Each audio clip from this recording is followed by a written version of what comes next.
Hello everyone, welcome to the Scumdog's Kennel. I'm your host, Chris Williams, and in today's Cryptid Corner mini-episode, today I have a couple of flying cryptid or Thunderbird stories to tell you all about today, folks. Both accounts are very strange and thrilling. Let's get into these accounts by reading this first article, Vintage Pennsylvania Thunderbird Sighting Reports, and hear how the experiencers saw all these different sightings of the Thunderbird. So, let's get into this article now. My late friend and colleague, Bitch Witoski, provided the following vintage Pennsylvania Thunderbird sightings by non-native witnesses. Once known as the Forbidden Land, the Pennsylvania Black Forest region encompasses Clinton, Potter, Lycoming, Tioga, Cameron, and McKean counties, predominantly sparsely populated state forest and game lands. It has been haunted for centuries by giant birds known as thunderbirds. The earliest known account is that of Miss Elvira Ellis Coates, who claimed to have seen thunderbirds in the 1840s McKean County. In 1892, a farmer in Centerville caught a bird eating a dead cow at the edge of his field. Former Potter Country School Superintendent A.P. Ackley saw the bird and said its color was gray, it stood upright. He is not sure how tall it was, but certainly over 6 feet and perhaps as much as 8 feet. So this was a big specimen that this guy caught sight of, folks. And truly, from the sounds of it, an unknown cryptid sighting for sure. So let's continue with these stories, folks.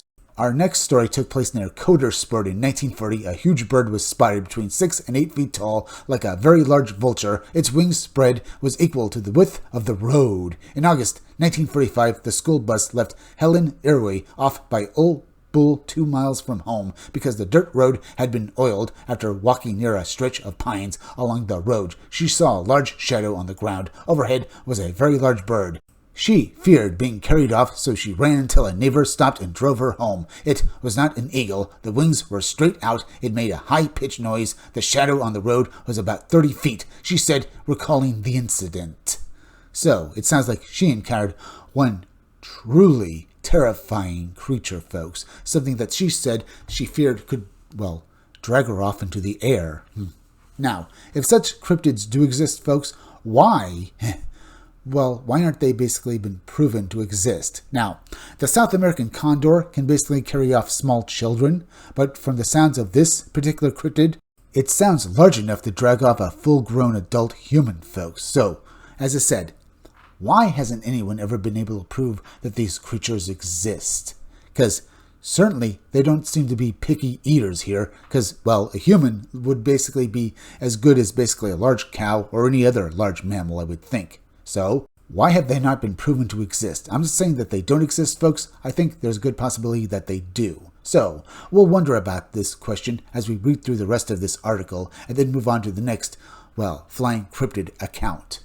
Airway suffered severe nightmares and could not sleep or eat. Finally, her parents took her to her grandmother, Marion Airway, an Indian medicine woman who told her she saw a thunderbird, that it was there to protect her because she was part Indian. Her grandmother said it was a magic moment and that Helen shouldn't be frightened. Helen Airway also told of a thunderbird hovering over Delbert Schoonover when he was bitten by a rattlesnake by the dam until help arrived. Other loggers who came to assist him also saw the bird. Late one afternoon, Charlie Passell and others sighted a thunderbird west of Renovio. In late May 1964, the bird was spotted perched in a dead hemlock tree at a strip mine near Bush Dam, where the wing meets the body was thick, longer neck than a hawk's, but not as long as a stork or crane. Bigger beak than an eagle. He said Passell heard of the thunderbirds and figured that's what we must have seen because it wasn't like any bird we were familiar with.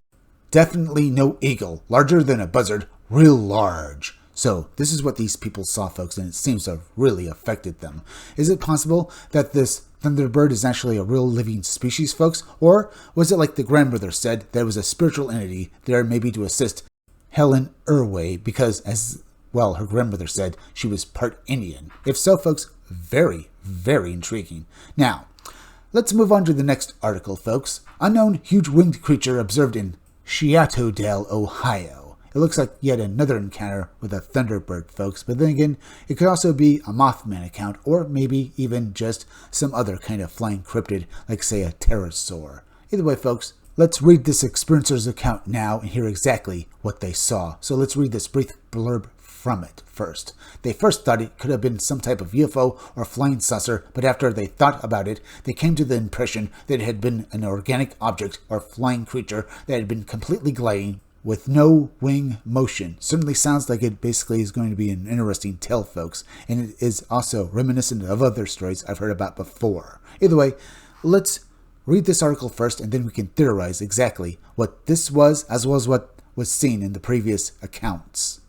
Several years before the Chicago winged humanoid sightings, I was contacted by two witnesses by telephone who had just returned from the grocery store and had just exited their van and were walking towards the house when one of them looked up at the sky and some movement caught his eye. This occurred in Shiatodale, Ohio, just after midnight. One of the witnesses pointed to the object and his companion acknowledged it and tracked its movements with him. They could not make out any details. What they could make out was a wide wing spread. There was no movement, no sound. They estimated that it was moving at approximately 20 miles per hour. It appeared to be flying about 20 feet above the tallest treetops, or about 80 feet high. It appeared to have a tan color.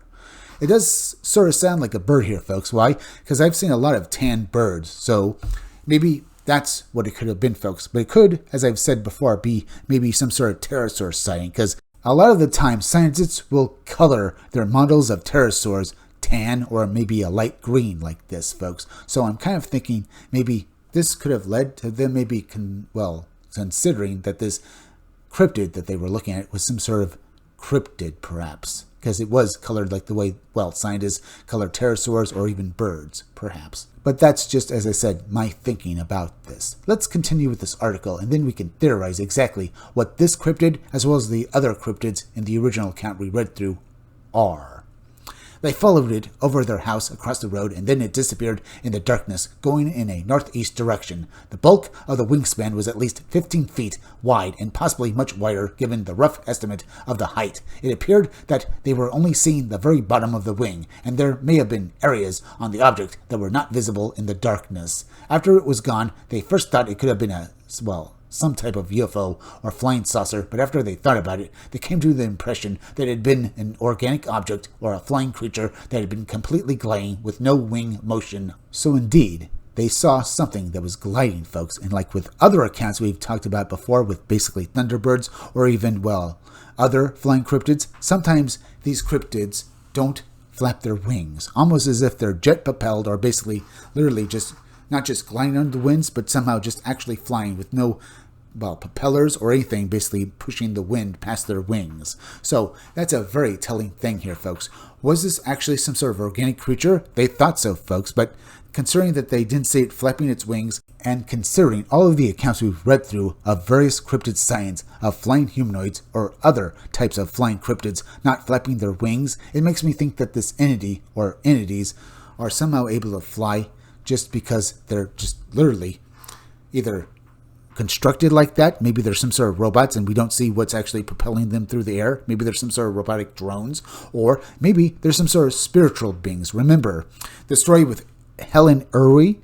Her grandmother said that this entity she saw was a spiritual entity, and if they are indeed spirits, folks, they don't need to flap their wings in order to fly. This could be exactly what the two witnesses saw this night. Some sort of spiritual or mythological creature that flies by the use of pure magical, or I guess even psychic power, perhaps mythical power from this legendary creature.